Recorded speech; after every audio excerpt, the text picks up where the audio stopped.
6 années comme 6 siècles, 6 années comme 6 heures. C'est le titre de l'œuvre de Ferdinand Mekape, administrateur civil en service à la préfecture de Korogo. La crise post-électorale de 2010 l'avait contraint à l'exil au Libéria. Là-bas, pendant 6 ans, il a vécu des moments difficiles chargés de leçons de vie. Des expériences compilées dans cet ouvrage paru en 2022. L'œuvre intitulée 6 années comme 6 siècles, 6 années comme 6 heures, un roman de 147 pages qui retrace un peu ce que nous avons vécu de 2010 à 2016 au camp des réfugiés ivoiriens au Libéria.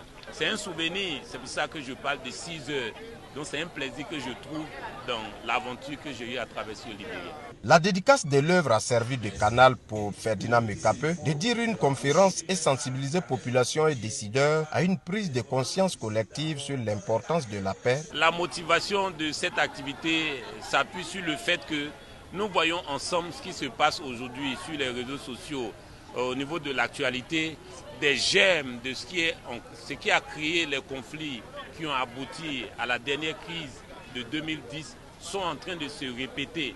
Et donc pour moi, en tant que criminologue et écrivain, je me dis il faut que je m'inscrive dans l'histoire de ceux qui ont décidé de contribuer à la cohésion sociale, à la paix, à l'approche du scrutin électoral. Alors cette conférence a pour but de montrer aux jeunes les conséquences de la guerre et leur permettre de procéder aux élections apaisées. La Côte d'Ivoire est sur le chemin du développement et ce développement-là ne peut que se poursuivre que dans la paix, dans la cohésion sociale. Et l'expérience qu'a vécue mon collaborateur, qu'il a bien voulu traduire dans un livre, il vient de nous le présenter. Et chacun de nous a été édifié. La conférence qui a précédé la dédicace de l'œuvre a eu pour thème l'expérience de la vie d'exil.